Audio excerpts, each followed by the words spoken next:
Hello. Welcome to Storytime with Moog. I am Moog, and today we are reading Grimm's fairy tales. But first,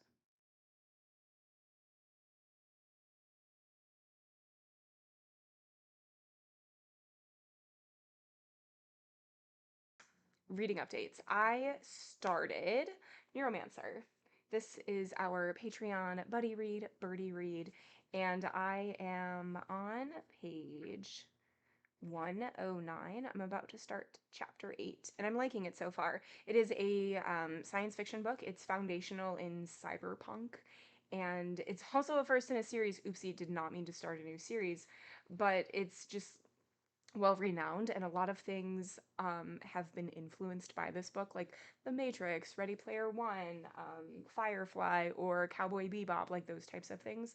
And so, like, it is interesting. I don't know. It's always interesting to like go back to see like what started it all, and it was pretty much this book, which is really cool. It was originally published in 1984, I think, and I'm liking it so far. I'm liking it. It's pretty fun. Um, let's see. So yeah, I'm reading that. I started today How to Read a Book, and I'm reading it because it's a book club pick that I am like part of in real life, which is wild. And this person who picked it has picked books before that are very much like the typical book that you would think a bunch of mothers would sit around reading and drinking wine. Those are the types of books that she usually picks. So I don't have like super high hopes of it. I'm on page 48, I think, of it, and it's fine so far. It's multiple POVs. There's 3 POVs. There's Violet, Harriet, and I forgot the third guy's name, Frank, I think. We'll call him Frank.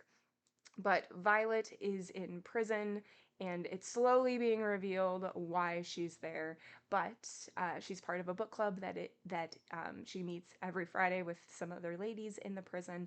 Harriet is the leader of the book club, and Frank is the widower. Widower?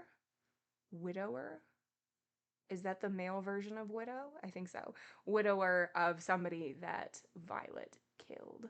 So, very exciting. Very exciting.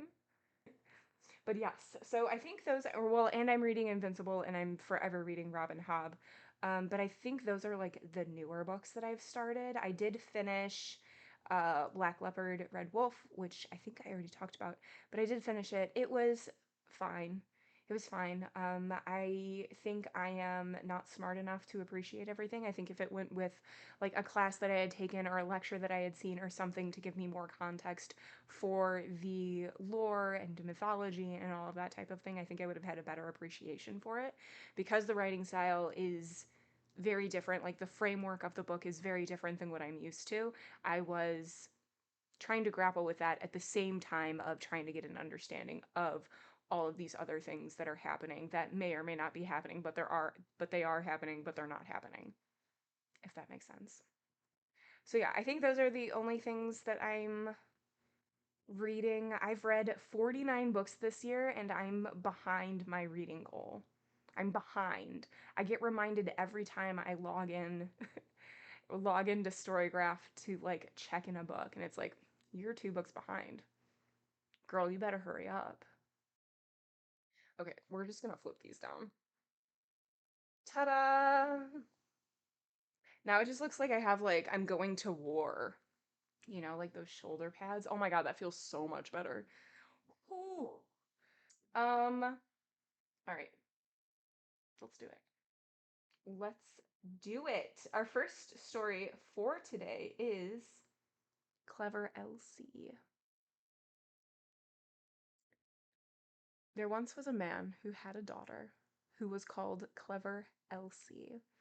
And when she had grown up, her father said, "We will get her married." "Yes," said her mother, "if only someone would come who would have her." At length a man came from a distance and wooed her, who was called Hans. But he stipulated that Clever Elsie should be really smart. "Oh," said the father, "she has plenty of good sense." And the mother said, "Oh, she can see the wind coming up the street and hear the flies coughing."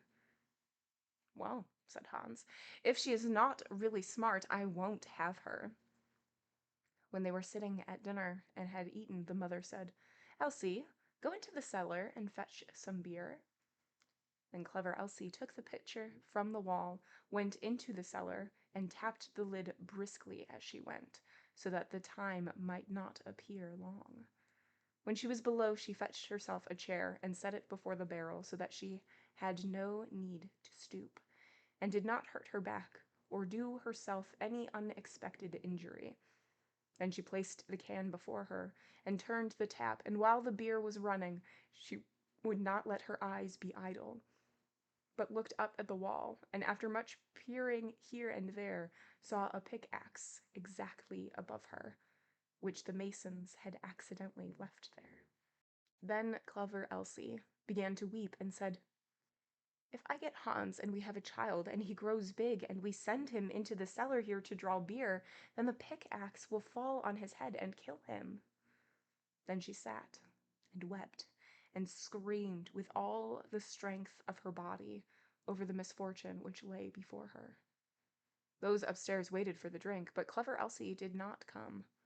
Then the woman said to the servant, "Just go down into the cellar and see where Elsie is." The maid went and found her sitting in front of the barrel, screaming loudly. "Elsie, why do you weep?" asked the maid. "Oh," she answered, "have I not reason to weep? If I get Hans and we have a child, and he grows big and he has to draw beer here, then the pickaxe will perhaps fall on his head and kill him." Then said the maid, "What a clever Elsie we have," and sat down beside her and began loudly to weep over the misfortune. After a while, as the maid did not come back and those upstairs were thirsty for beer, the man said to the boy, "Just go into the cellar and see where Elsie and the girl are." The boy went down, and there sat clever Elsie and the girl both weeping together. Then he said, "Why are you weeping?" Said Elsie, "have I not reason to weep? If I get Hans and we have a child and he grows big and has to draw beer here, the pickaxe will fall on his head and kill him." Then said the boy, "What a clever Elsie we have," and sat down by her, and likewise began to howl loudly. Upstairs they waited for the boy, but as he did not return, the man said to the woman, "Just go down into the cellar and see where Elsie is." The woman went down and found all three in the midst of their lamentations, and inquired what was the cause. Then Elsie told her also that her future child was to be killed by the pickaxe when it grew big and had to draw beer, and the pickaxe fell down. Then said the mother likewise, "What a clever Elsie we have," and sat down and wept with them. The man upstairs waited a short time, but as his wife did not come back and his thirst grew ever greater, he said, "I must go into the cellar myself and see where Elsie is." But when he got into the cellar and they were all sitting together crying, and he heard the reason, and that Elsie's child was the cause, and the Elsie might perhaps bring one into the world some day, and that he might be killed by the pickaxe if he should happen to be sitting beneath it drawing beer just at the very time when it fell, he cried, "What a clever Elsie we have," and sat down, and likewise wept with them.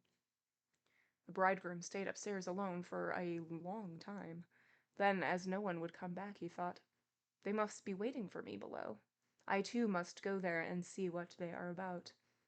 When he got down, the five of them were sitting screaming and lamenting quite piteously, each outdoing the other. "What misfortune has happened, then?" asked he. "Oh, dear Hans," said Elsie, "if we marry each other and have a child and he is big and we perhaps send him down here to draw something to drink, then the pickaxe which has been left up there might dash his brains out if we were to fall. So have we not reason to weep?" "Come," said Hans, "more understanding than that is not needed for my household. As you are such a clever Elsie, I will have you," and seized her hand, took her upstairs with him, and married her. After Hans had had her some time, he said, "Wife, I am going out to work and earn some money for us. Go into the field and cut the corn that we may have some bread." "Yes, dear Hans, I will do that." After Hans had gone away, she cooked herself some good broth and took it into the field with her. When she came to the field, she said to herself, "What shall I do? Shall I cut first, or shall I eat first? I will eat first." Then she drank her cup of broth, and when she was fully satisfied, she once more said, "What shall I do? Shall I cut first, or shall I sleep first? I will sleep first." Then she lay down among the corn and fell asleep. Hans had been at home for a long time, but Elsie did not come. Then he said, "What a clever Elsie I have! She is so industrious that she does not even come home to eat." But when evening came and she still stayed away, Hans went out to see what she had cut. But nothing was cut, and she was lying among the corn asleep. Then Hans hastened home and brought a fowler's net, with little bells, and hung it round about her, and she still went on sleeping. Then he ran home, shut the house door, and sat down in his chair and worked. At length, when it was quite dark, clever Elsie awoke, and when she got there was a jingling all round about her, and the bells rang at each step which she took. Then she was alarmed, and became uncertain whether she really was clever Elsie or not, and said, "Is it I, or is it not I?" But she knew not what answer to make of this, and stood for a time in doubt. At length she thought, "I will go home and ask if it be I, or if it be not I. They will be sure to know." She ran to the door of her own house, but it was shut. Then she knocked at the window and cried, "Hans, is Elsie within?" "Yes," answered Hans, "she is within." Hereupon she was terrified, and said, "Oh, heavens, then it is not I," and went to another door. But when the people heard the jingling of the bells, they would not open it, and she could get in nowhere. Then she ran out of the village, and no one has seen her since. What? What? Okay, so we have Elsie, and, well, we have Hans, who is like, "I only want to marry smart people." And the parents of Elsie are like, "Elsie is very smart. Elsie, go get some beer." And she goes downstairs and she starts crying because there's a pickaxe above. And if her and Hans are to be together and then they have a kid and they send the kid down, and he'll be really big and strong, and he's gonna knock over the axe and he's gonna die. And then she starts crying, and then they send the maid down, and the maid finds out why, and she starts crying, and then they send the boy down, and the boy finds out why, and he starts crying, and then the mom, and then the dad, and then Hans eventually comes down and is like, "You are extremely clever. I will marry you." And so they get married. And something kind of similar happens again. She is told to go out to the field and like do some cutting of the crops and everything so that they can have bread. And she goes out there and she's like, "Should I eat first or should I cut first?" And she's like, "I'm gonna eat first." So she eats. And then she's like, "Should I cut first or should I sleep?" And she goes to sleep, and she just like is in like the deepest of sleeps, it seems like. And Hans has been waiting for a very long time and goes out to see her, and she's asleep, and he's like, "Well, okay." So he puts a bunch of bells around her, like on her, and goes back home, and Elsie wakes up and she's like, "Am I Elsie? Am I not Elsie?" And she's like, "I'm gonna ask Hans. He would definitely know." And so she goes back home and knocks on the door and asks if Elsie is within. And Hans says, "Yes, Elsie is within." And so she's like, "Holy crap, I'm not Elsie." And then she starts going to the other houses, and because she's wearing the bells, the people are not answering the door because why would you answer the door? And so she leaves town and nobody's ever seen her again. What? Next we have The Miser in the Bush. A farmer had a faithful and diligent servant who had worked hard for him 3 years without having been paid any wages. At last it came into the man's head that he would not go on thus without pay any longer, So he went to his master and said, I have worked hard for you a long time. I will trust to you to give me what I deserve to have for my trouble.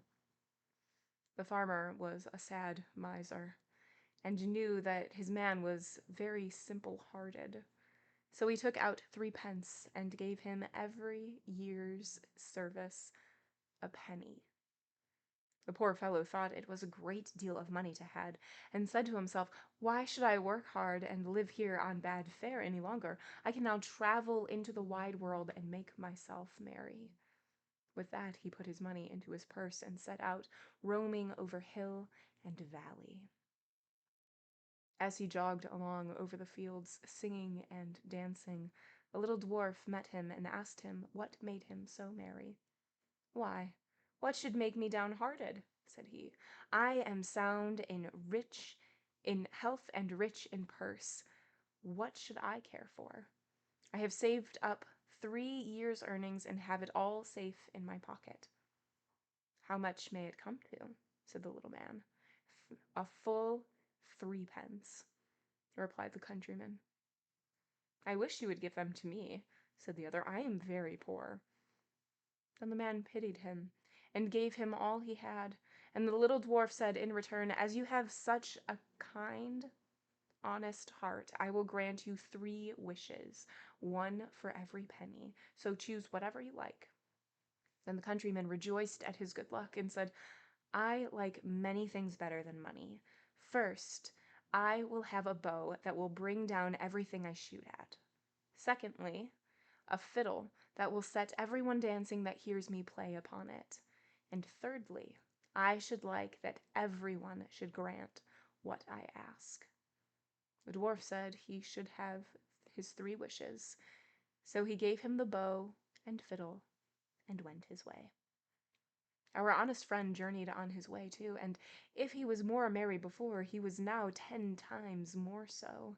He had not gone far before he met an old miser. Close by them stood a tree, and on the topmost twig sat a thrush, singing away most joyfully. What a pretty bird, said the miser. I would give a great deal of money to have such a one. If that's all, said the countryman, I will soon bring it down. Then he took up his bow, and down fell the thrush into the bushes at the foot of the tree. The miser crept into the bush to find it, but directly he had got into the middle, his companion took up his fiddle and played again, and the miser began to dance and spring about, capering higher and higher into the air. The thorns soon began to tear his clothes till they all hung in rags about him, and he almost was all scratched and wounded so that the blood ran down. Oh, for heaven's sake, cried the miser. Master, master, pray let the fiddle alone. What have I done to deserve this? Thou hast shaved many a poor soul close enough, said the other. Thou art only meeting thy reward. So he played up another tune. Then the miser began to beg and promise, and offered money for his liberty. But he did not come up to the musician's price for some time, and he danced him along brisker and brisker, and the miser bid higher and higher, till at last he offered a round 100 of florins that he had in his purse, and had just gained by cheating some poor fellow. When the countryman saw so much money, he said, I will agree to your proposal. So he took the purse, put up his fiddle, and travelled on very pleased with his bargain. Meanwhile, the miser crept out of the bush, half naked and in a piteous plight, and began to ponder how he should take his revenge and serve his late companion some trick. At last he went to the judge and complained that a rascal had robbed him of his money and beaten him into the bargain, and that the fellow who did it carried a bow at his back and a fiddle hung round his neck. Then the judge sent out his officers to bring up the accused wherever they should find him, and he soon caught and brought up to be tried. The miser began to tell his tale, and said he had been robbed of his money. No, you gave it me for playing a tune to you, said the countryman. But the judge told him that was not likely, and cut the matter short by ordering him off to the gallows. So, away he was taken. But as he stood on the steps, he said, "My lord judge, grant me one last request." "Anything but thy life," replied the other. "No," said he, "I do not ask my life, only to let me play upon my fiddle for the last time."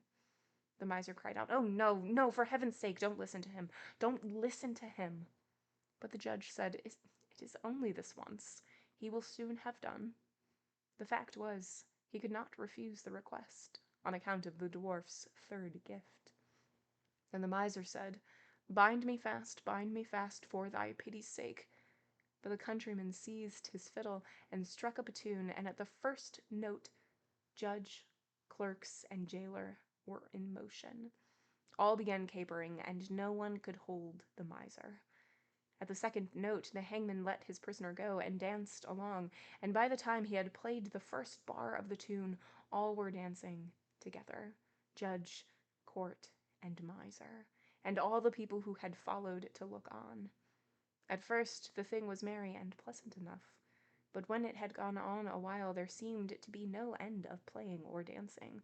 They began to cry out and beg him to leave off, but he stopped not a whit the more for their entreaties, till the judge not only gave him his life, but promised to return him the 100 florins. Then he called to the miser and said, "Tell us now, you vagabond, where you got that gold, or I shall play on for your amusement only." "I stole it," said the miser, in the presence of all the people. "I acknowledge that I stole it, and that you earned it fairly." Then the countryman stopped his fiddle and left the miser to take his place at the gallows.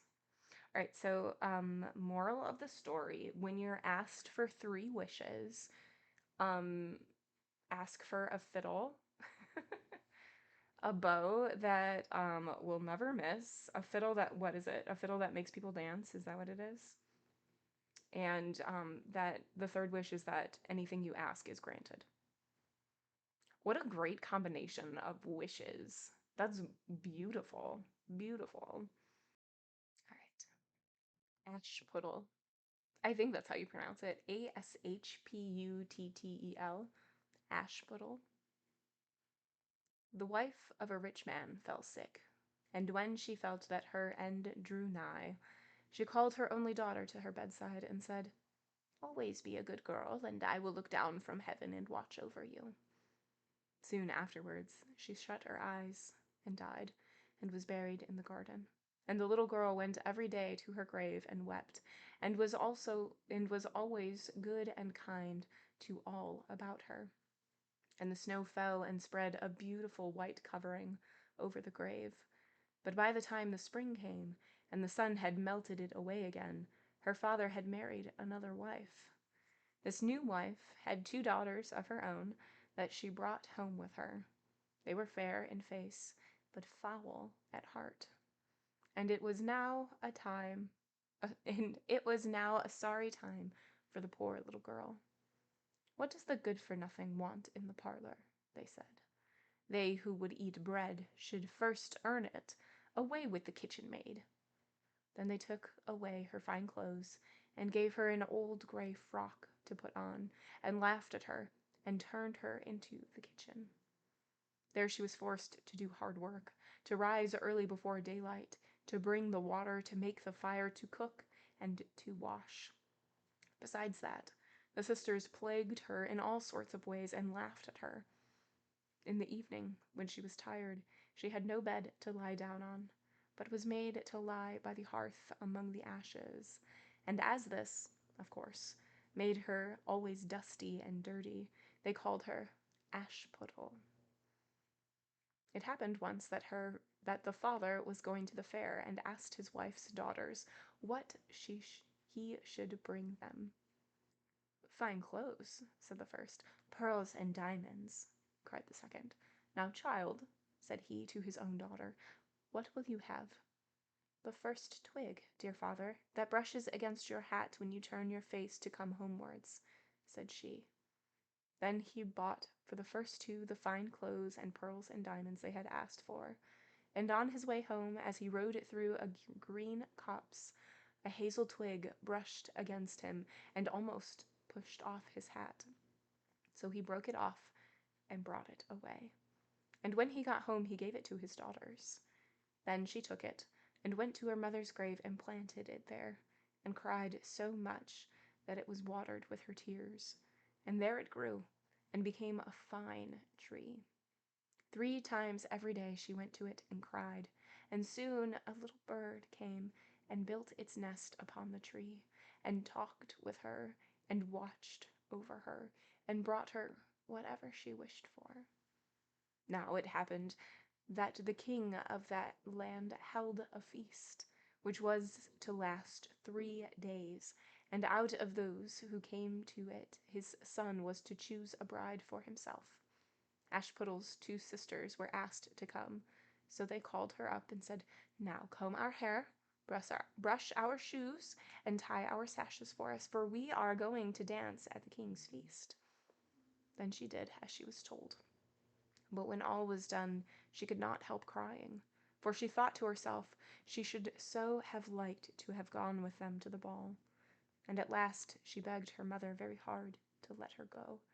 "You, Ashputtel," said she, "you who have nothing to wear, no clothes at all, and who cannot even dance, you want to go to the ball." And when she kept on begging, she said at last, to get rid of her, "I will throw this dishful of peas into the ash heap, and if in 2 hours' time you have picked them all out, you shall go to the feast too." Then she threw the peas down among the ashes, but the little maiden ran out at the back door into the garden and cried out, "Hither, hither through the sky, turtle doves and linnets fly, blackbird, thrush, and chaffinch gay, hither, hither, haste away. One and all come help me, quick, haste ye, pick, pick, pick." Then first came 2 white doves, flying in at the kitchen window. Next came 2 turtle doves, and after them came all the little birds under heaven, chirping and fluttering in, and they flew down into the ashes, and the little doves stooped their heads down and set to work, pick, pick, pick. And then the others began to pick, pick, pick. And among them all they soon picked out all the good grain and put it into a dish, but left the ashes. Long before the end of the hour the work was quite done, and all flew out again at the windows. Then Ashputtel brought the dish to her mother, overjoyed at the thought that now she should be able to go to the ball. But the mother said, "No, no, you have no clothes and cannot dance. You shall not go." And when Ashputtel begged very hard to go, she said, "If you can, in 1 hour's time, pick 2 of those dishes of peas out of the ashes, you shall go too." And thus she thought she should at least get rid of her, so she shook 2 dishes of peas into the ashes. But the little maiden went out into the garden at the back of the house, and cried out as before, "Hither, hither, through the sky, turtle doves and linnets fly, blackbird, thrush, and chaffinch gay, hither, hither, haste away. One and all come help me, quick, haste ye, pick, pick, pick." Then first came 2 white doves in at the kitchen window, next came 2 turtle doves, and after them came all the little birds under heaven, chirping and hopping about, and they flew down into the ashes, and the little doves put their heads down and set to work, pick, pick, pick, and the others began pick, pick, pick, and they put all the good grain into the dishes and left all the ashes. Before half an hour's time all was done, and out they flew again. And then Ashputtel took the dishes to her mother, rejoicing to think that she should now go to the ball. But her mother said, "It is of no use, you cannot go. You have no clothes, and cannot dance, and you would only put us to shame." And off she went with her 2 daughters to the ball. Now, when all were gone and nobody left at home, Ashputtel went sorrowfully and sat down under the hazel tree and cried, "Shake, shake, hazel tree, gold and silver over me." Then her friend the bird flew out of the tree and brought a gold and silver dress for her, and slippers of spangled silk, and she put them on and followed her sisters to the feast. But they did not know her, and thought it must be some strange princess. She looked so fine and beautiful in her rich clothes, and they never once thought of Ashputtel, taking it for granted that she was safe at home in the dirt. The king's son soon came up to her, and took her by the hand and danced with her, and no one else, and he never left her hand. But when everyone else came to ask her to dance, he said, "This lady is dancing with me." Thus they danced till a late hour of the night, and when she wanted to go home, and the king's son said, "I shall go and take care of you to your home," for he wanted to see where the beautiful maiden lived. But she slipped away from him unawares and ran off towards home, and as the prince followed her, she jumped up into the pigeon house and shut the door. Then he waited till her father came home, and told him that the unknown maiden who had been at the feast had hid herself in the pigeon house. But when they had broken open the door, they found no one within, and as they came back into the house, Ashputtel was lying, as she always did, in her dirty frock by the ashes, and her dim little lamp was burning in the chimney. For she had run as quickly as she could through the pigeon house and on to the hazel tree, and had there taken off her beautiful clothes and put them beneath the tree, that the bird might carry them away, and had lain down again amid the ashes in her grey little frock. The next day, when the feast was again held, and her father, mother, and sisters were gone, Ashputtel went to the hazel tree and said, "Shake, shake, hazel tree, gold and silver over me." And the bird came, and brought a still finer dress than the one she had worn the day before. And when she came in it to the ball, everyone wondered at her beauty. But the king's son, who was waiting for her, took her by the hand and danced with her. And when anyone asked her to dance, he said, as before, "This lady is dancing with me." When night came, she wanted to go home, and the king's son followed here as before, that he might see into what house she went. But she sprang away from him all at once into the garden behind her father's house. In this garden stood a fine, large pear tree full of ripe fruit, and Ashputtel, not knowing where to hide herself, jumped up into it without being seen. Then the king's son lost sight of her, and could not find out where she was gone, but waited till her father came home, and said to him, "The unknown lady who danced with me has slipped away, and I think she must have sprung into the pear tree." The father thought to himself, "Can it be Ashputtel?" So he had an axe brought, and they cut down the tree, but found no one upon it. And when they came back into the kitchen, there lay Ashputtel among the ashes, for she had slipped down on the other side of the tree and carried her beautiful clothes back to the bird at the hazel tree, and put them on her little gray frock. The third day, when her father and mother and sisters were gone, she went again into the garden and said, "Shake, shake, hazel tree, gold and silver over me." Then her kind friend the bird brought a dress still finer than the former one, and slippers which were all of gold, so that when she came to the feast, no one knew what to say, for wonder at her beauty. And the king's son danced with nobody but her. And when anybody else asked her to dance, he said, "This lady is my partner, sir." When night came, she wanted to go home, and the king's son would go with her, and said to himself, "I will not lose her this time." But, however, she again slipped away from him, though in such a hurry that she dropped her left golden slipper upon the stairs. The prince took the shoe and went the next day to the king his father and said, "I will take for my wife the lady that this golden slipper fits." Then both the sisters were overjoyed to hear it, for they had beautiful feet, and had no doubt that they could wear the golden slipper. The eldest went first into the room where the slipper was, and wanted to try it on, and the mother stood by. But her great toe could not go into it, and the shoe was altogether much too small for her. Then the mother gave her a knife and said, "Never mind, cut it off. When you are queen, you will not care about toes. You will not want to walk." So the silly girl cut off her great toe, and thus squeezed on the shoe, and went to the king's son. Then he took her for his bride, and set her beside him on his horse, and rode away with her homewards. But on their way home they had to pass by the hazel tree that Ashputtel had planted, and on the branch sat a little dove singing, back again, look to the shoe. The shoe is too small, and not made for you.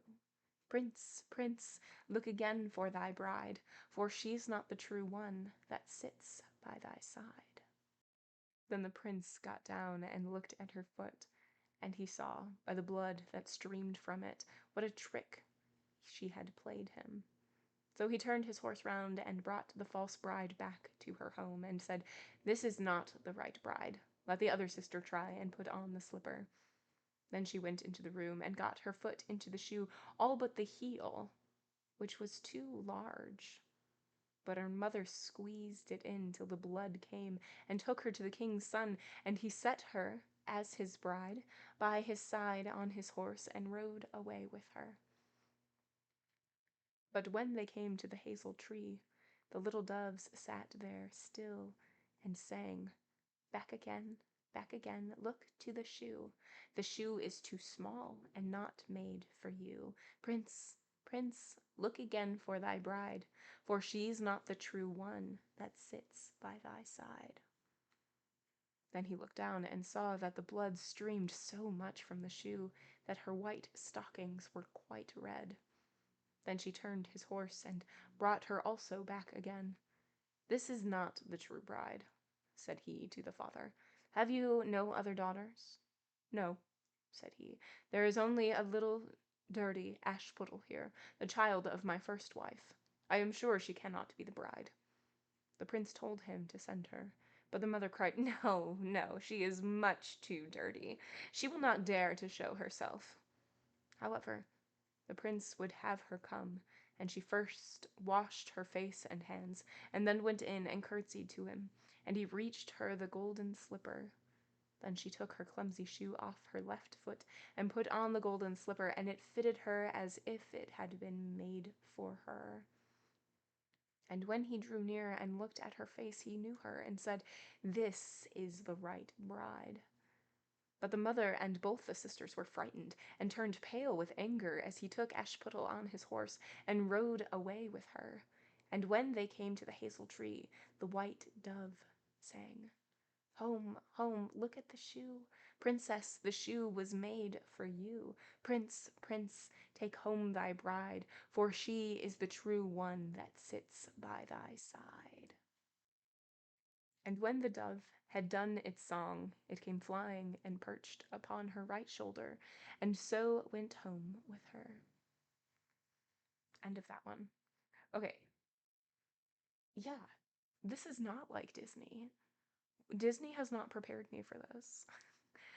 And in true Grimm's fairy tale fashion, it's way more gruesome and bloody. Like the sisters, like cutting off, the first sister cutting off her big toe, and then the second sister like being wedging her foot into the shoe until like her heel is just like profusely bleeding. What? And the blood, or and the knife, like the mom gave her daughter the knife to be like, "Ugh, you're not even gonna want to walk when you're a queen. It'll be fine." What? What? Wild, wild, wild, wild. But we did still have like the animals like helping her out and stuff. It's just that like they didn't read along with her, or they didn't like live with her. She like called to them. So that's cool. That's cool. All right, our next one is the white snake. A long time ago, there lived a king who was famed for his wisdom through all the land. Nothing was hidden from him, and it seemed as if news of the most secret things was brought to him through the air. But he had a strange custom. Every day after dinner, when the table was cleared and no one else was present, a trusty servant had to bring him one more dish. It was covered, however, And when the servant did not know what was in it, and even the servant did not know what was in it, neither did anyone know, for the king never took off the cupboard to eat it until he was quite alone. This had gone on for a long time, when one day the servant who took away the dish was overcome with such a curiosity that he could not help carrying the dish into his room. When he had carefully locked the door, he lifted up the cover and saw a white snake lying on the dish. But when he saw it, he could not deny himself the pleasure of tasting it, so he cut off a little bit and put it into his mouth. No sooner had it touched his tongue than he heard a strange whispering of little voices outside his window. He went and listened, and then noticed that it was the sparrows who were chattering together and telling one another of all kinds of things which they had seen in the fields and woods. Eating the snake had given him power of understanding the language of animals. Now, it so happened that on this very day the queen lost her most beautiful ring, and suspicion of having stolen it fell upon this trusty servant who was allowed to go everywhere. The king ordered the man to be brought before him, and threatened with angry words that unless he could before the morrow point out the thief, he himself should be looked upon as guilty and executed. In vain he declared his innocence. He was dismissed with no better answer. In his trouble and fear he went down into the courtyard and took thought how to help himself out of his trouble. Now some ducks were sitting together quietly by a brook and taking their rest, and whilst they were making their feathers smooth with their bills, they were having a confidential conversation together. The servant stood by and listened. They were telling one another of all the places where they had been waddling about all the morning, and what good food they had found. And one said in a pitiful tone, "Something lies heavy on my stomach, and I was eating in haste. I swallowed a ring which lay under the queen's window." The servant at once seized her by the neck, carried her to the kitchen, and said to the cook, "Here is a fine duck. Pray, kill her." "Yes," said the cook, and weighed her in his hand. "She has spared no trouble to fatten herself, and has been waiting to be roasted long enough." So he cut off her head, and as she was being dressed for the spit, the queen's ring was found inside. The servant could now easily prove his innocence, and the king, to make amends for the wrong, allowed him to ask a favor, and promised him the best place in the court that he wished for. The servant refused everything, and only asked for a horse and some money for traveling, as he had a mind to see the world and go about a little. When his request was granted, he set out on his way, and one day came to a pond where he saw 3 fishes caught in the reeds and gasping for water. Now, though it is said that fishes are dumb, he heard them lamenting that they must perish so miserably, and, as he had a kind heart, he got off his horse and put the 3 prisoners back into the water. They leapt with delight, put out their heads, and cried to him, "We will remember you and repay you for saving us." He rode on, and after a while it seemed to him that he heard a voice in the sand at his feet. He listened, and heard an ant king complain, "Why cannot folks with their clumsy beasts keep off our bodies? That stupid horse with his heavy hooves has been treading down my people without mercy." So he turned on to a side path, and the ant king cried out to him, "We will remember you. One good turn deserves another."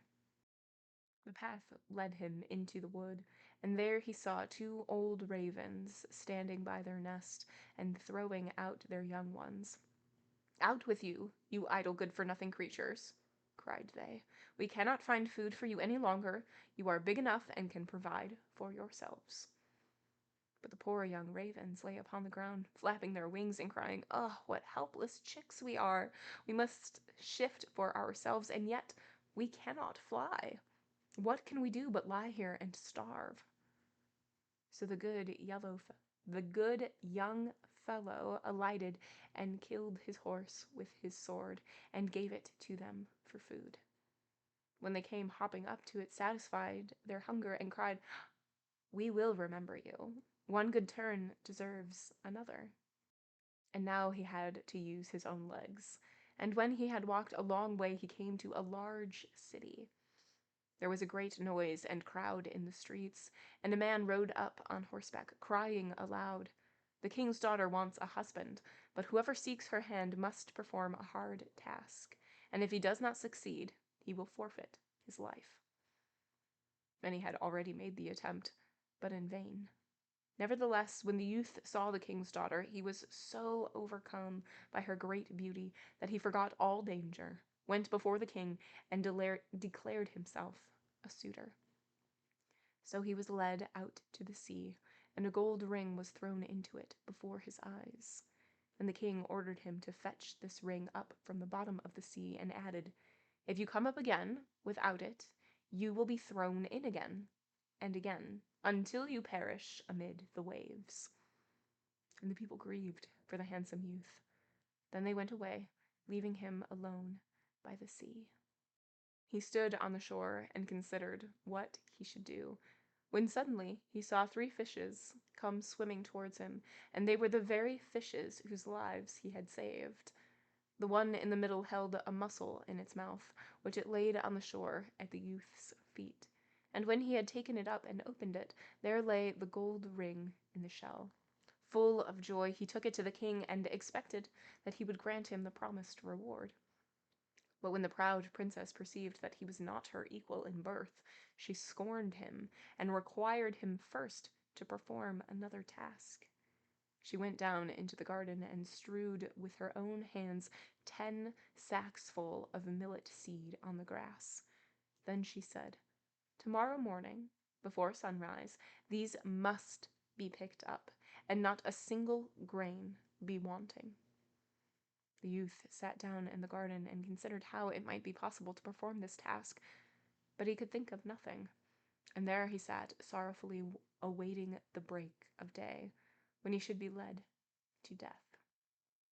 But as soon as the first rays of the sun shone into the garden, he saw all the 10 sacks standing side by side quite full, and not a single grain was missing. The ant king had come in the night with thousands and thousands of ants, and the grateful creatures had by great industry picked up all the millet seeds and gathered them into the sacks. Presently, the king's daughter herself came down into the garden, and was amazed to see that the young man had done the task she had given him. But she could not yet conquer her proud heart, and said, "Although he has performed both the tasks, he shall not be my husband until he had brought me an apple from the tree of life." The youth did not know where the tree of life stood, but he set out and would have gone on forever, as long as his legs would carry him, though he had no hope of finding it.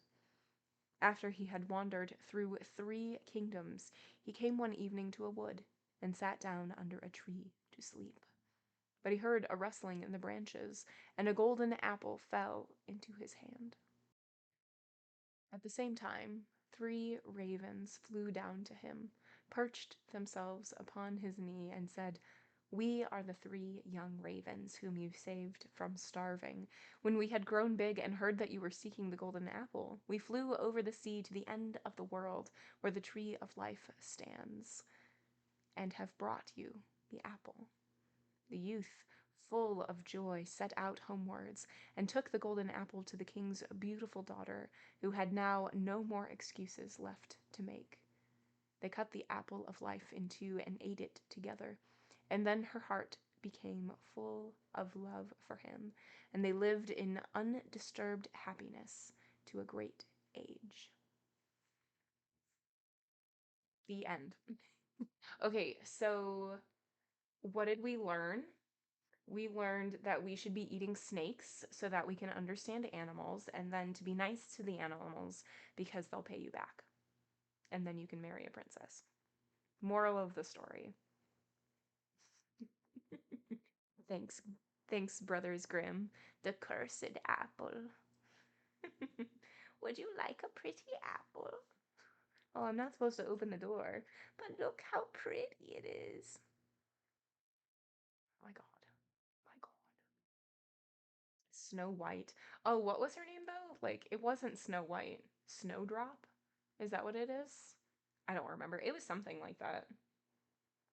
Twas something like that. Oh, this seems promising. The Wolf and the Seven Little Kids. All right. There was once upon a time an old goat who had 7 little kids and loved them with all the love of a mother for her children.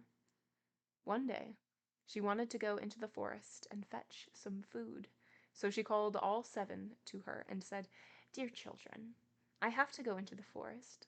Be on your guard against the wolf. If he comes in, he will devour you all. Skin, hair, everything. The wretch often disguises himself, but you will know him at once by his rough voice and his black feet." The kids said, "Oh, dear mother, we will take good care of ourselves. You may go away without any anxiety." Then the old one bleated and went on her way with an easy mind. It was not long before someone knocked at the house door and called, "Open the door, dear children. Your mother is here and has brought something back with her for each of you." But the little kids knew that it was the wolf by the rough voice. "We will not open the door," cried they. "You are not our mother. She has a soft, pleasant voice, but your voice is rough. You are the wolf." Then the wolf went away to a shopkeeper and bought himself a great clump of chalk, ate this, and made his voice soft with it. Then he came back, knocked at the door of the house, and called, "Open the door, dear children. Your mother is here and has brought something back with her for each of you." But the wolf had laid his black paws against the window, and the children saw them and cried, "We will not open the door. Our mother has not black feet like you. You are the wolf." And the wolf ran to a baker and said, "I have hurt my feet. Rub some dough over them for me." And when the baker had rubbed his feet over, he ran to the miller and said, "Strew some white meal over my feet for me." The miller thought to himself, "The wolf wants to deceive someone," and refused. But the wolf said, "If you will not do it, I will devour you." Then the miller was afraid, and made his paws white for him. Truly, this was the way of mankind. So now the wretch went for the 3rd time to the house door, knocked at it, and said, "Open the door for me, children. Your dear little mother has come home and has brought every one of you something back from the forest with her." The little kids cried, "First show us your paws, that we may know that you are our dear little mother." Then he put his paws in through the window, and when the kids saw that they were white, they believed that all he said was true and opened the door. But who should come in but the wolf? They were terrified and wanted to hide themselves. One sprang under the table, the second into the bed, the third into the stove, the fourth into the kitchen, the fifth into the cupboard, the sixth into the washing bowl, and the seventh into the clock case. But the wolf found them all, and used no great ceremony. One after the other, he swallowed them down his throat. The youngest, who was in the clock case, was the only one he did not find. When the wolf had satisfied his appetite, he took himself off, laid himself down under a tree in the green meadow outside, and began to sleep. Soon afterwards, the old goat came home again from the forest. What a sight she saw! The house door stood wide open. The table, chairs, and benches were thrown down. The washing bowl lay broken to pieces, and the quilts and pillows were pulled off the bed. She sought her children, but they were nowhere to be found. She called them one after another by name, but no one answered. At last, when she came to the youngest, a soft voice cried out, "Dear mother, I am in the clock case." She took the kid out, and it told her that the wolf had come and had eaten all the others. Then you may imagine how she wept over her poor children. At length, in her grief, she went out, and the youngest kid ran with her. When they came to the meadow, there lay the wolf by the tree and snored so loud that the branches shook. She looked at him on every side and saw that something was moving and struggling in his gorged belly. "Oh, heavens," she said, "is it possible that my poor children, whom he has swallowed down for his supper, can still be alive?"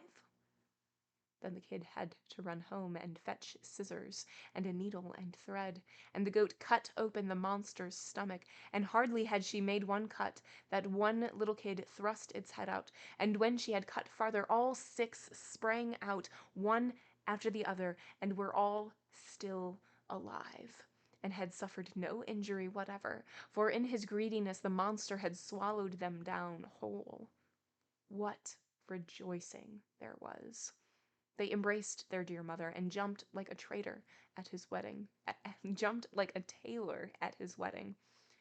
The mother, however, said, "Now go and look for some big stones, and we will fill the wicked beast's stomach with them while he is still sleeping."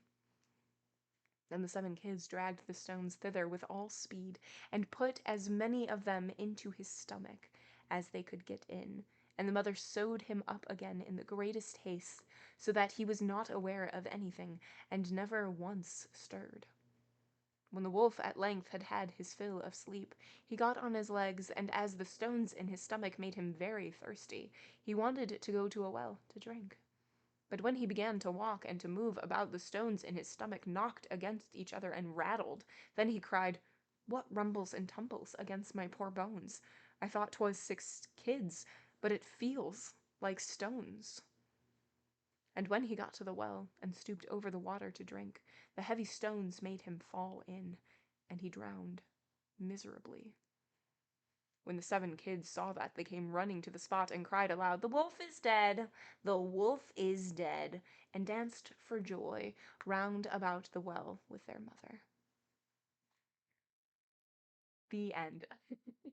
So this is not the first time that Brothers Grimm have decided to fill a wolf's stomach with stones, to first slice, cut with scissors, pull out whoever the wolf ate, and then sew him back up with stones, and then they die. Because that happened in Little Red Riding Hood as well. Wild. Wild, wild, wild. So clearly all you have to do to fool little goats is just make sure that you sound like their mom, and make sure that your feet are not black, that they're like rolled around in meal. And then you can get in and gobble them all up. Yeah, the last little bit of them dancing around where he died is just like, nah, nah, nah, nah, nah. You're dead. Like, what? Excuse me, children.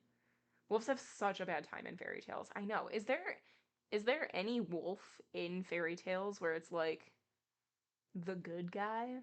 The revered one? I don't understand.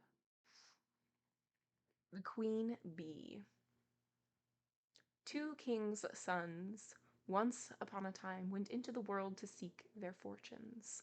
But they soon fell into a wasteful, foolish way of living, so that they could not return home again. Then their brother, who was a little insignificant dwarf, went out to seek for his brothers.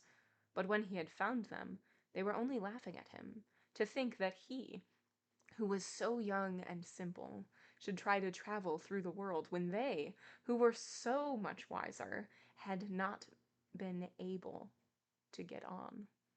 However, they all set out on their journey together, and came at last to an ant hill. The 2 elder brothers who would have pulled it down in order to see how the poor ants in their fright would run about and carry off their eggs. But the little dwarf said, "Let the poor things enjoy themselves. I will not suffer you to trouble them." So on they went, and came to a lake where many, many ducks were swimming about.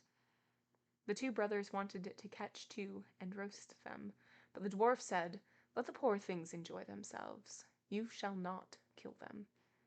Next, they came to a bee's nest in a hollow tree, and there was so much honey that it ran down the trunk, and the two brothers wanted to light a fire under the tree and kill the bees so as to get their honey. But the dwarf held them back and said, "Let the pretty insects enjoy themselves. I cannot let you burn them." At length, the three brothers came to a castle, and as they passed by the stables they saw fine horses standing there, but all were of marble, and no man was to be seen. Then they went through all the rooms till they came to a door on which were 3 locks, but in the middle of the door was a wicket, so that they could look into the next room. There they saw a little gray old man sitting at a table, and they called to him once or twice, but he did not hear. However, they called a third time, and when he rose and came out to them, he said nothing, but took hold of them and led them to a beautiful table covered with all sorts of good things. And when they had eaten and drunk, he showed each of them to a bedchamber. The next morning he came to the eldest and took him to a marble table, where there were 3 tablets containing an account of the means by which the castle might be disenchanted. The first tablet said, "In the wood, under the moss, lie the 1,000 pearls belonging to the king's daughter. They must all be found, and if one be missing by set of sun, he who seeks them will be turned into marble." The eldest brother set out, and sought for the pearls the whole day, but the evening came and he had not found the first 100. So he was turned into stone, as the tablet had foretold. The next day, the second brother undertook the task, but he succeeded no better than the first, for he could only find the second 100 of the pearls, and therefore he too was turned into stone. At last came the little dwarf's turn, and he looked in the moss, but it was so hard to find the pearls, and the job was so tiresome. So he sat down upon the stone and cried, and as he sat there, the king of the ants, whose life he had saved, came to help him, with 5,000 ants, and it was not long before they had found all the pearls and laid them in a heap. The second tablet said, the key of the princess's bedchamber must be fished out of the lake. And as the dwarf came to the brink of it, he saw the 2 ducks whose lives he had saved swimming about, and they dived down and soon brought in the key from the bottom. The third task was the hardest. It was to choose out the youngest and the best of the king's 3 daughters. Now they were all beautiful, and all exactly alike, but he was told that the eldest had eaten a piece of sugar, the next some sweet syrup, and the youngest a spoonful of honey, so he was to guess which it was that had eaten the honey. Then came the queen of the bees, who had been saved by the little dwarf from the fire, and she tried the lips of all 3, but at last she sat upon the lips of the one that had eaten the honey, and so the dwarf knew which was the youngest.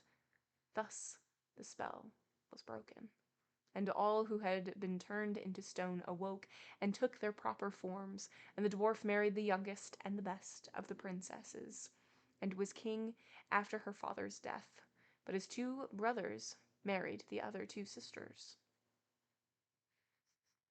The end. All right, so our second story today, like, you help animals, they help you back. Bing, bang, boom. But, I'm a little disappointed in Brothers Grimm. I feel like this is the first book where people who have had a misfortune have come out of it. Like, I thought that the brothers would have just stayed as stone, but they made out fine. They made out fine, which is unlike the other stories. I feel like they weren't punished. Like, I mean, I guess they were punished because they turned to stone, but like they weren't punished for wanting to like kill the ants and the bees and the ducks and all of that. The youngest brother was like, no, no, no, no, no. I guess their punishment was just being turned to stone for a little bit. I guess. I guess. Let's do it. The Elves and the Shoemaker. There was once a shoemaker who worked very hard and was very honest, but still he could not earn enough to live upon, and at last all he had in the world was gone, save just leather enough to make one pair of shoes. Then he cut his leather out, all ready to make up the next day, meaning to rise early in the morning to his work. His conscience was clear and his heart light amidst all his troubles. So he went peaceably to bed, left all his cares to heaven, and soon fell asleep. In the morning, after he had said his prayers, he sat himself down to his work, when to his great wonder there stood the shoes all ready made upon the table. The good man knew not what to say or think at such an odd thing happening. He stood at the workman table. There was not one false stitch in the whole job. All was so neat and true that it was quite a masterpiece. The same day a customer came in, and the shoes suited him so well that he willingly paid a higher price than usual for them, and the poor shoemaker, with the money, bought leather enough to make 2 pairs more. In the evening he cut out the work and went to bed early, that he might get up and begin betimes next day. But he was saved all the trouble, for when he got up in the morning the work was done already to his hand. Soon in came buyers who paid him handsomely for his goods, so that he bought more leather, enough for 4 pairs. He cut out the work again overnight and found it done in the morning as before, and so it went on for some time. What was got ready in the evening was always done by daybreak, and the good man soon became thriving and well off again. One evening, about Christmas time, as he and his wife were sitting over the fire chatting together, he said to her, "I should like to sit up and watch tonight, that we may see who it is that comes and does my work for me." The wife liked the thought, so they left a light burning and hid themselves in a corner of the room behind a curtain that was hung up there, and watched what would happen.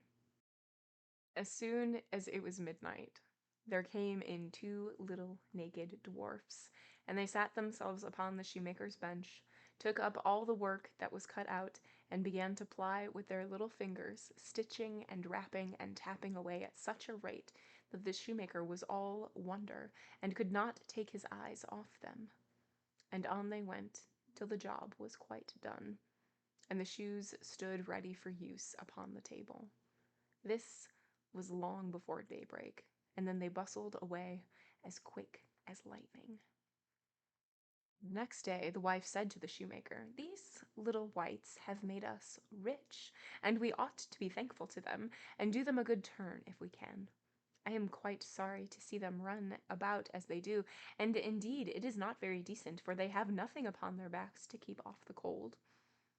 I'll tell you what, I will make each of them a shirt and a coat and a waistcoat and a pair of pantaloons into the bargain, and do you make each of them a little pair of shoes." The thought pleased the good cobbler very much, and one evening when all the things were ready they laid them on the table, instead of the work that they used to cut out, and then went and hid themselves to watch what the little elves would do. About midnight in they came, dancing and skipping, hopped round the room, and then went to sit down to their work as usual. But when they saw the clothes lying for them, they laughed and chuckled and seemed mightily delighted. Then they dressed themselves in the twinkling of an eye, and danced and capered and sprang about as merry as could be, till at last they danced out at the door and away over the green. The good couple saw them no more, but everything went well with them from that time forward, as long as they lived. End. Moral of the story: if you have a lot of work to do the prep the night before, and then when you wake up, naked little elves, or when you're sleeping, naked little elves are going to come out, and finish your work and do an amazing job, help make you rich, and then you give them clothes and everybody will be happy. The Juniper-Tree. Long, long ago, some 2,000 years or so, there lived a rich man with a good and beautiful wife. They loved each other dearly, but sorrowed much that they had no children. So greatly did they desire to have one that the wife prayed for it day and night, but they still remained childless. In front of the house there was a court, in which grew a juniper-tree. One winter's day the wife stood under the tree to peel some apples, and as she was peeling them she cut her finger, and the blood fell on the snow. "Oh," sighed the woman heavily, "if I had but a child, as red as blood and as white as snow." And as she spoke the words, her heart grew light within her, and it seemed to her that her wish was granted, and she returned to the house feeling glad and comforted. A month passed, and the snow had all disappeared. Then another month went by, and all the earth was green. So the months followed one another, and first the trees budded in the woods, and soon the green branches grew thickly intertwined, and then the blossoms began to fall. Once again the wife stood under the juniper-tree, and it was so full of sweet scent that her heart leaped for joy, and she was so overcome with her happiness that she fell on her knees. Presently the fruit became round and firm, and she was glad and at peace. But when they were fully ripe, she picked the berries and ate eagerly of them, and then she grew sad and ill. A little while later she called her husband and said to him, weeping, "If I die, bury me under the juniper-tree." Then she felt comforted and happy again, and before another month had passed she had had a little child. And when she saw that it was as white as snow and as red as blood, her joy was so great that she died. Her husband buried her under the juniper-tree and wept bitterly for her. By degrees, however, his sorrow grew less, and although at times he still grieved over his loss, he was able to go about as usual, and later on he married again. He now had a little daughter born to him. The child of his first wife was a boy, who was as red as blood and as white as snow. The mother loved her daughter very much, and when she looked at her and then looked at the boy, it pierced her heart to think that he would always stand in the way of her own child, and she was continuously thinking how she could get the whole of the property for her. This evil thought took possession of her more and made her behave very unkindly to the boy. She drove him from place to place with cuffings and buffetings, so that the poor child went about in fear, and had no peace from the time he left school to the time he went back. One day, the little daughter came running to her mother in the storeroom and said, "Mother, give me an apple." "Yes, my child," said the wife, and gave her a beautiful apple out of the chest. The chest had a very heavy lid and a large iron lock. "Mother," said the little daughter again, "may not brother have one too?" The mother was angry at this, but she answered, "Yes, when he comes out of school." Just then she looked out of the window and saw him coming, and it seemed as if an evil spirit entered into her, for she snatched the apple out of her little daughter's hand and said, "You shall not have one before your brother." She threw the apple into the chest and shut it to. The little boy now come in, and the evil spirit in the wife made her say kindly to him, "My son, will you have an apple?" But she gave him a wicked look. "Mother," said the boy, "how dreadful you look! Yes, give me an apple." The thought came to her that she would kill him. "Come with me," she said, and she lifted up the lid of the chest. "Take one out for yourself." As he bent over to do so, the evil spirit urged her, and crash went down the lid, and off went the little boy's head. Then she was overwhelmed with fear at the thought of what she had done. If only I can prevent anyone knowing that I did it, she thought. So she went upstairs to her room and took a white handkerchief out of her top drawer. Then she set the boy's head again on his shoulders and bound it with the white handkerchief so that nothing could be seen, and placed him on a chair by the door with an apple in his hand. So after this, little Marlene came up to her mother, who was stirring a pot of boiling water over the fire, and said, "Mother, brother is sitting by the door with an apple in his hand, and he looks so pale. And when I asked him to give me the apple, he did not answer, and that frightened me." "Go to him again," said her mother, "and if he does not answer, give him a box on the ear." So little Marlene went and said, "Brother, give me that apple." And he did not say a word. Then she gave him a box on the ear, and his head rolled off. She was so terrified at this that she ran crying and screaming to her mother. "Oh," she said, "I have knocked off brother's head." And then she wept, and nothing would stop her. "What have you done?" said her mother. "But no one must know about it. You must keep silence. What is done cannot be undone.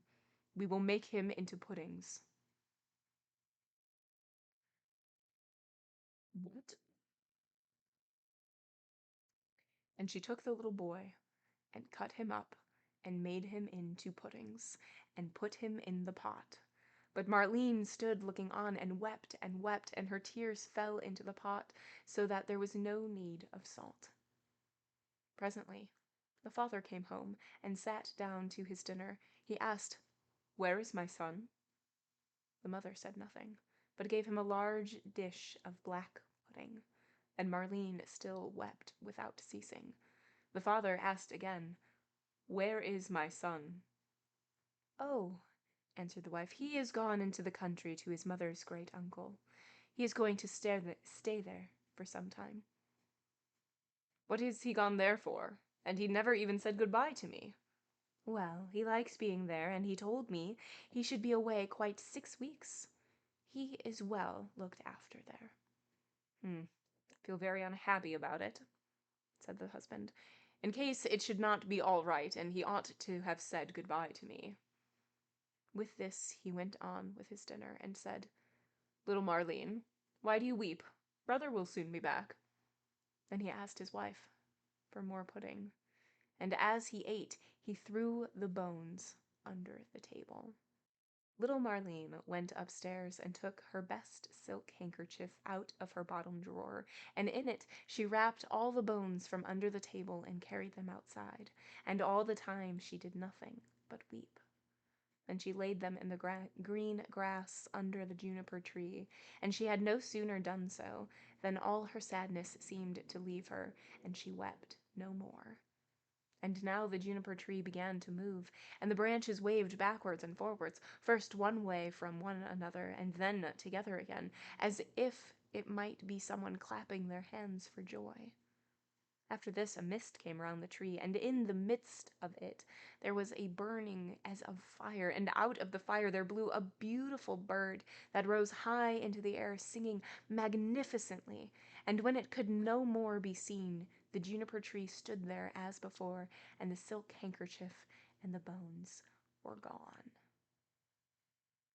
Little Marlene now felt as light-hearted and happy as if her brother were still alive, and she went back to the house and sat down cheerfully to the table and ate. The bird flew away and alighted on the house of a goldsmith and began to sing, "My mother killed her little son. My father grieved when I was gone. My sister loved me best of all. She laid her handkerchief over me, and took my bones that they might lie under the juniper-tree. Kywitt, kywitt, what a beautiful bird am I." The goldsmith was in his workshop making a gold chain when he heard the song of the bird on his roof. He thought it so beautiful that he got up and ran out, and as he crossed the threshold, he lost one of his slippers. But he ran on into the middle of the street, with a slipper on one foot and a sock on the other. He still had on his apron, and still held the gold chain and the pincers in his hand, and as he stood gazing up at the bird, while the sun came shining brightly down on the street, "Bird, he said. "How beautifully you sing. Sing me that song again." "Nay," said the bird, "I do not sing twice for nothing. Give that gold chain, and I will sing it you again." "Here is the chain, take it," said the goldsmith. "Only sing me that again." The bird flew down and took the gold chain in his right claw, and then he alighted again in front of the goldsmith and sang. "My mother killed her little son. My father grieved me when I was gone. My sister loved me best of all. She laid her kerchief over me, and took my bones that they might lie underneath the juniper-tree. Coo-wit, coo-wit, what a beautiful bird am I." Then he flew away and settled on the roof of a shoemaker's house and sang, "My mother killed her little son. My father grieved when I was gone. My sister loved me best of all. She laid her kerchief over me, and took my bones that they might lie underneath the juniper-tree. Coo-wit, coo-wit, what a beautiful bird am I." The shoemaker heard him, and he jumped up and ran out in his shirt sleeves, and stood looking up at the bird on the roof, with his hand over his eyes to keep himself from being blinded by the sun. "Bird," said he, "how beautifully you sing." Then he called through the door to his wife, "Wife, come out here. Here is a bird. Come and look at it, and hear how beautifully it sings." Then he called his daughter, and the children, and the apprentices, girls and boys, and they all ran up the street to look at the bird, and saw how splendid it was, with its red and green feathers, and its neck like burnished gold, and eyes like two bright stars in its head. "Bird," said the shoemaker, "sing me that song again." "Nay," answered the bird, "I do not sing twice for nothing. You must give me something." "Wife," said the man, "go into the garret. Up on the upper shelf you will see a pair of red shoes. Bring them to me." The wife went in and fetched the shoes. "There, bird," said the shoemaker, "now sing me that song again." The bird flew down and took the red shoes in his left claw, and then he went back to the roof and sang, "My mother killed her little son. My father grieved when I was gone. My sister loved me best of all. She laid her kerchief over me, and took my bones that they might lie underneath the juniper-tree. Coo-wit, coo-wit, what a beautiful bird am I." When he had finished, he flew away. He had the chain in his right claw, and the shoes in his left, and he flew right away to a mill, and the mill went click, clack, click, clack, click, clack. Inside the mill were 20 of the miller's men hewing a stone, and as they went hick, hack, hick, hack, hick, hack, the mill went click, clack, click, clack, click, clack. The bird settled on a limestone in front of the mill and sang, "My mother killed her little son." Then one of the men left off, "My father grieved when I was gone." 2 more men left off and listened. "My sister loved me best of all." Then 4 more left off. "She laid her kerchief over me, and took my bones that they might lie." Now there were only 8 at work. Underneath, now only 5. The juniper-tree, and now only 1. Coo-wit, coo-wit, what a beautiful bird am I. Then he looked up, and the last one had left off work. "Bird," he said, "what a beautiful song that is you sing. Let me hear it too. Sing it again." "Nay," said the bird, "I do not sing twice for nothing. Give me that millstone, and I will sing it again." "If it belonged to me alone," said the man, "you should have it." "Yes, yes," said the others, "if he will sing again, he can have it." The bird came down, and all the 20 millers set to and lifted up the stone with a beam. Then the bird put his head through the hole and took the stone round his neck like a collar, and flew back with it to the tree and sang, "My mother killed her little son. My father grieved when I was gone. My sister loved me best of all. She laid her kerchief over me, and took my bones that they might lie underneath the juniper-tree. Coo-wit, coo-wit, what a beautiful bird am I." And when he had finished his song, he spread his wings, and with the chain in his right claw, the shoes in his left, and the millstone round his neck, he flew right away to his father's house. The father, the mother, and little Marlene were having their dinner. "How light-hearted I feel," said the father, "so pleased and cheerful." "And I," said the mother, "I feel so uneasy, as if a heavy thunderstorm were coming." But little Marlene sat and wept and wept. Then the bird came flying towards the house and settled on the roof. "I do feel so happy," said the father, "and how beautifully the sun shines. I feel just as if I were going to see an old friend again." "Ah," said the wife, "and I am so full of distress and uneasiness that my teeth chatter, and I feel as if there were a fire in my veins." And she tore open her dress, and all the while little Marlene sat in the corner and wept, and the plate on her knees were wet with her tears. The bird now flew to the juniper-tree and began singing. "My mother killed her little son." The mother shut her eyes and her ears, that she might see and hear nothing, but there was a roaring sound in her ears like that of a violent storm, and in her eyes a burning and flashing like lightning. "My father grieved when I was gone. Look, mother," said the man, "at the beautiful bird that is singing us magnificently, and how warm and bright the sun is, and what a delicious scent of spice in the air. My sister loved me best of all." Then little Marlene laid her head down on her knees and sobbed. "I must go outside and see the bird nearer," said the man. "Oh, do not go," cried the wife. "I feel as if the whole house were in flames." But the man went out and looked at the bird. "She laid her kerchief over me and took my bones that they might lie underneath the juniper-tree. Coo-wit, coo-wit, what a beautiful bird am I." And what the bird let fall, gold chain, and it fell just round the man's neck, so that it fitted him exactly. He went inside and said, "See what a splendid bird that is. He has given me this beautiful gold chain, and looks so beautiful himself." But the wife was in such fear and trouble that she fell on the floor, and her cap fell from her head. Then the bird began again. "My mother killed her little son." "Oh me," cried the wife, "if I were but 1,000 feet beneath the earth, that I might not hear that song. My father grieved when I was gone." Then the woman fell down again as if dead. "My sister loved me best of all." "Well," said little Marlene, "I will go out too, and see if the bird will give me anything." So she went out. She laid her kerchief over me, and took my bones that they might lie, and he threw down the shoes to her. Underneath the juniper-tree, coo-wit, coo-wit, what a beautiful bird am I. And she now felt quite happy and light-hearted. She put on the shoes and danced and jumped about in them. "I was so miserable," she said, "and when I came out, but that has all passed away. That is indeed a splendid bird, and he has given me a pair of red shoes."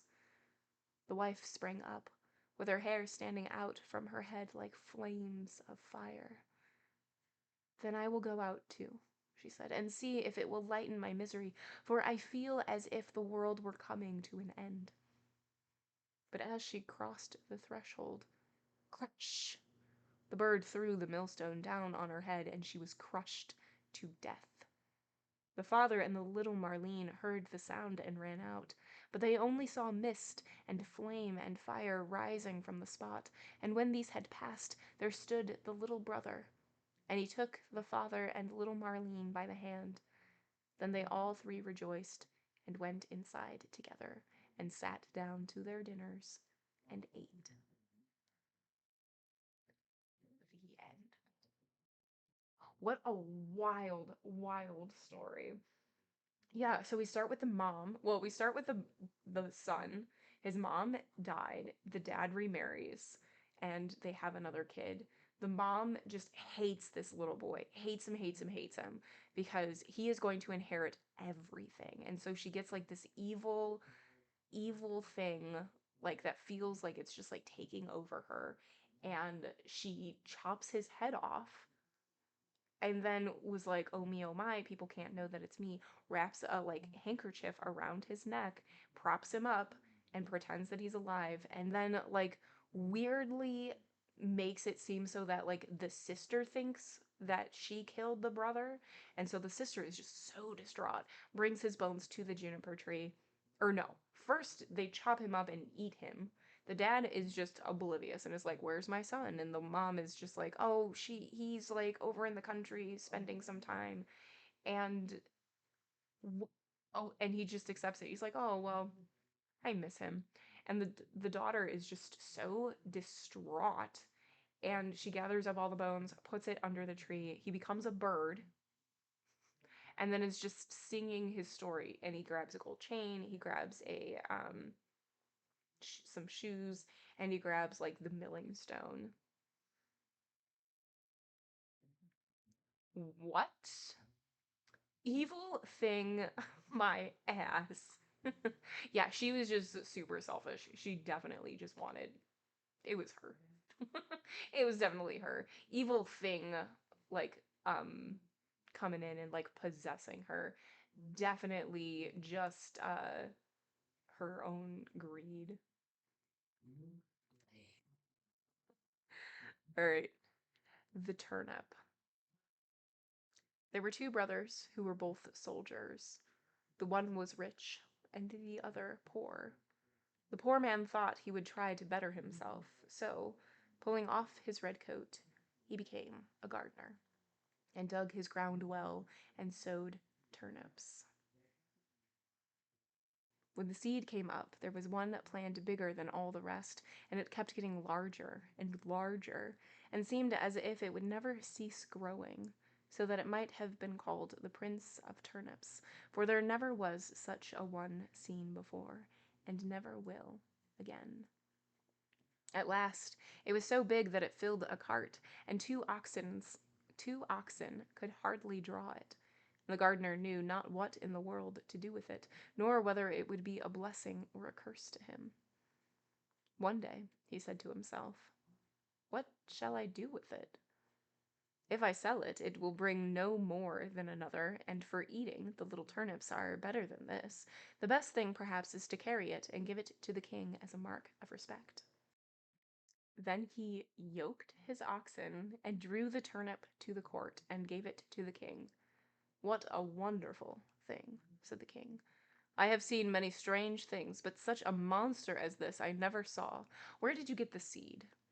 Or is it only your good luck? If so, you are a true child of fortune." "Oh, no," answered the gardener. "I am no child of fortune. I am a poor soldier, who never could get enough to live upon, so I laid aside my red coat and set to work, tilling the ground. I have a brother who is rich, and your majesty knows him well, and all the world knows him. But because I am poor, everybody forgets me." The king then took pity on him and said, "You shall be poor no longer. I will give you so much that you shall be even richer than your brother." Then he gave him gold, and lands, and flocks, and made him so rich that his brother's fortune could not at all be compared with this. When the brother heard of all of this, and how a turnip had made the gardener so rich, he envied him sorely, and bethought himself how he could contrive to get the same good fortune for himself. However, he determined to manage more cleverly than his brother, and got together a rich present of gold and fine horses for the king, and thought he must have a much larger gift in return. For if his brother had received so much for only a turnip, what must his present be worth? The king took the gift graciously, and said he knew not what to give in return more valuable and wonderful than the great turnip. So the soldier was forced to put it into a cart and drag it home with him. When he reached home, he knew not upon whom to vent his rage and spite, and at length wicked thoughts came into his head, and he resolved to kill his brother. So he hired some villains to murder him, and having shown them where to lie in ambush, he went to his brother and said, "Dear brother, I have found a hidden treasure. Let us go and dig it up, and share it between us." The other had no suspicions of his roguery, so they went out together, and as soon as they were traveling along, the murderers rushed out upon him, bound him, and were going to hang him from a tree. But whilst they were getting all ready, they heard the trampling of a horse at a distance, which so frightened them that they pushed their prisoner neck and shoulders together into a sack, and swung him up by a cord to the tree, where they left him dangling, and ran away. Meantime he worked and worked away, till he made a hole large enough to put out his head.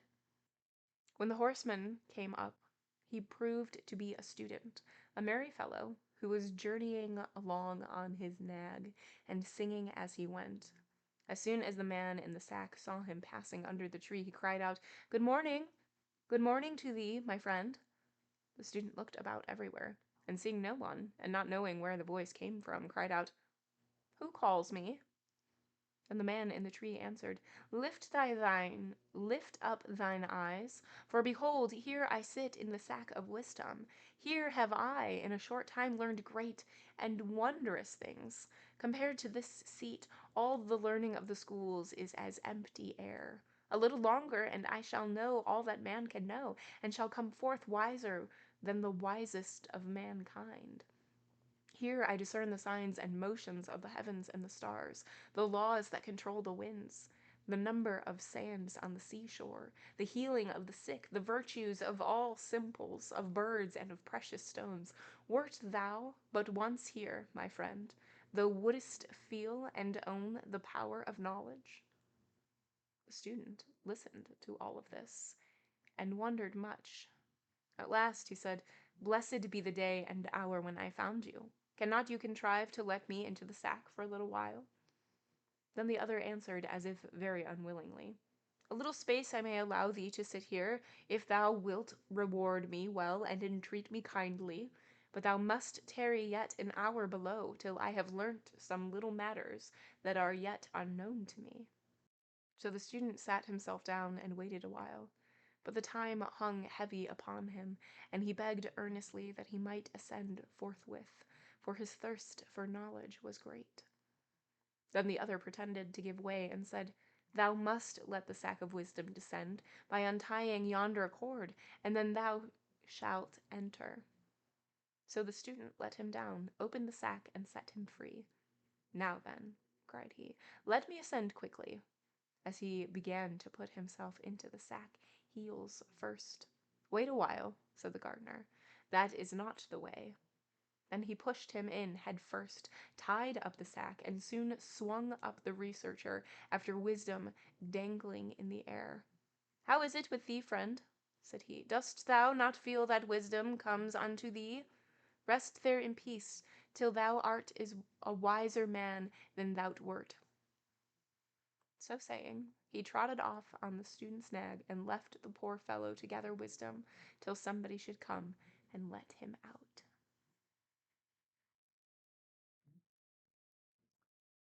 What? Okay, this is weird. Okay, so there's two brothers. They're both soldiers. One is rich, one is poor. The poor one is like, "I'm gonna be a better person," and so goes out and becomes a farmer or gardener, whichever you prefer. But don't say them at the same time, because then you'll say things like I just said. Um, and then grows the biggest turnip, and he doesn't really know what to do with it because it's not gonna taste good. And he's like, "I'm gonna take it to the king." So he takes it to the king. The king is like, "This is amazing. How did you do this? You must be so rich." And the gardener is like, "No, I'm actually really poor." And then tells his story, and the king takes pity upon him and gives him all of this money. And then the rich brother like hears about this and is like, "Well, okay, I want money."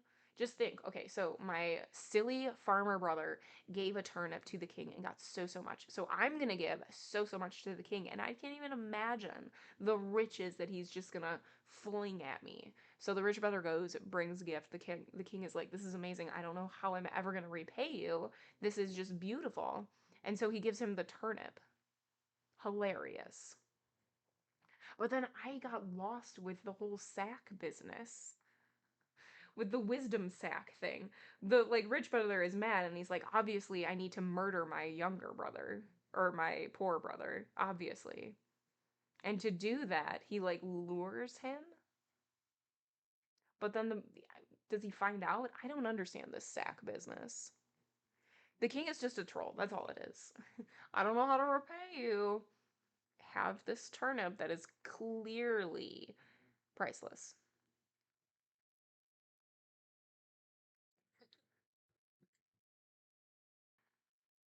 Clever Hans. The mother of Hans said, "Whither away, Hans?" Hans answered, "To Gretel." "Behave well, Hans." "Oh, I'll behave well." "Goodbye, mother." "Goodbye, Hans." Hans comes to Gretel. "Good day, Gretel." "Good day, Hans." "What do you bring that is good?" "I bring nothing. I want to have something given me." Gretel presents Hans with a needle. Hans says, "Goodbye, Gretel." "Goodbye, Hans." Hans takes the needle, sticks it into a hay cart, and follows the cart home. "Good evening, mother." "Good evening, Hans. Where have you been?" "With Gretel." "What did you take her?" "Took nothing. Had something given me." "What did Gretel give you?" "Gave me a needle." "Where's the needle, Hans?" "Stuck in the hay cart." "That was ill done, Hans. You should have stuck the needle in your sleeve." "Never mind. I'll do better next time." "Whither away, Hans?" "To Gretel, mother." "Behave well, Hans." "Oh, I'll behave well." "Goodbye, mother." "Goodbye, Hans." Hans comes to Gretel. "Good day, Gretel." "Good day, Hans. What do you bring that is good?" "I bring nothing. I want to have something given to me." Gretel presents Hans with a knife. "Goodbye, Gretel." "Goodbye, Hans." Hans takes the knife, sticks it in his sleeve, and goes home. "Good evening, mother." "Good evening, Hans. Where have you been?" "With Gretel." "What did you take her?" "Took her nothing. She gave me something." "What did Gretel give you?" "Gave me a knife." "Where's the knife?" "Stuck in my sleeve." "That's ill done, Hans. You should have put the knife in your pocket." "Never mind. We'll do better next time." "Whither away, Hans?" "To Gretel, mother." "Behave well, Hans." "Oh, I'll behave well." "Goodbye, mother." "Goodbye, Hans." Hans comes to Gretel. "Good day, Gretel." "Good day, Hans. What good thing do you bring?" "I bring nothing. I want something given me." Gretel presents Hans with a young goat. "Goodbye, Gretel." "Goodbye, Hans." Hans takes the goat, ties its leg, and puts it in his pocket. When he gets home, it is suffocated. "Good evening, mother." "Good evening, Hans. Where have you been?" "With Gretel." "What did you take her?" "Took nothing. She gave me something." "What did Gretel give you?" "She gave me a goat." "Where is the goat, Hans?" "Put it in my pocket." "That was ill done, Hans. You should have put a rope around the goat's neck." "Never mind. I will do better next time." "Whither away, Hans?" "To Gretel, mother." "Behave well, Hans." "Oh, I'll behave well." "Goodbye, mother." "Goodbye, Hans." Hans comes to Gretel. "Good day, Gretel." "Good day, Hans. What good thing do you bring?" "I bring nothing. I want something given me." Gretel presents Hans with a piece of bacon. "Goodbye, Gretel." "Goodbye, Hans." Hans takes the bacon, ties it to a rope, and drags it away behind him. The dogs come and devour the bacon. When he gets home, he has the rope in his hand, and there is no longer anything hanging onto it. "Good evening, mother." "Good evening, Hans. Where have you been?" "With Gretel." "What did you take her?" "I took her nothing. She gave me something." "What did Gretel give her?" "Gave me a piece of bacon." "Where's the bacon, Hans?" "I tied it to a rope, brought it home. Dogs took it." "That was ill done, Hans. You should have carried the bacon on your head." "Never mind. I will do better next time." "Whither away, Hans?" "To Gretel, mother." "Behave well, Hans." "I'll behave well." "Goodbye, mother." "Goodbye, Hans." Hans comes to Gretel. "Good day, Gretel." "Good day, Hans. What good thing do you bring?" "I bring nothing, but have something given." Gretel presents Hans with a calf. "Goodbye, Gretel." "Goodbye, Hans." Hans takes the calf, puts it on his head, and the calf kicks his face. "Good evening, mother." "Good evening, Hans. Where have you been?" "With Gretel." "What did you take her?"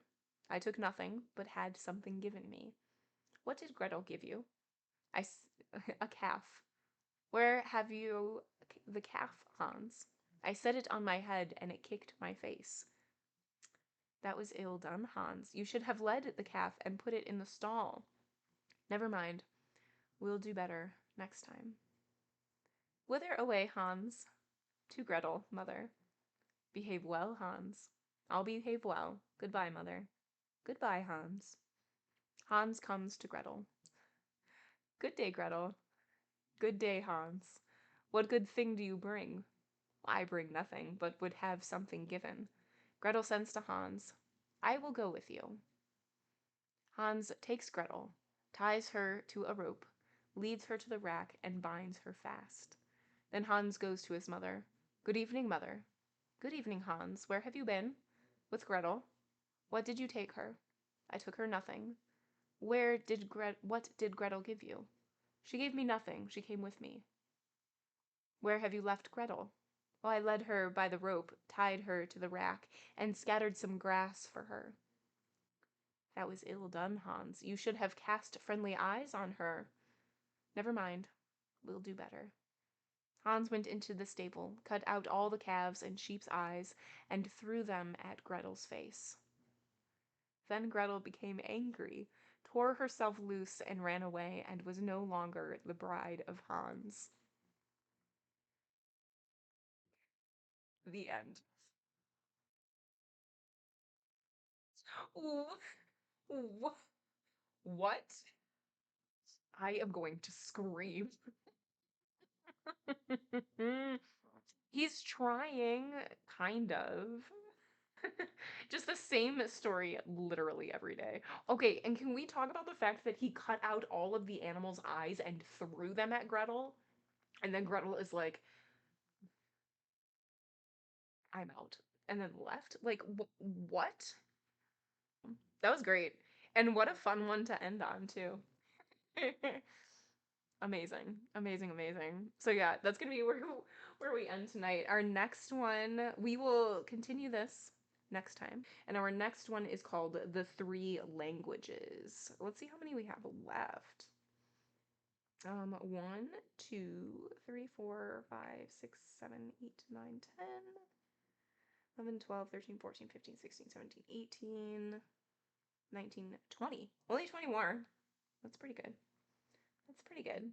I'm loving these, loving these, loving these, loving these. Our next book is going to actually be chosen by Patreon. So if you have strong feels about what we should be reading, they have voting power. But yeah, thank you all so much for being here. It was fun tonight. As always, whether you lurk, whether you chat, I 1000% appreciate you, and I 1000% appreciate your support. If I don't see you next time, I hope to see you very soon.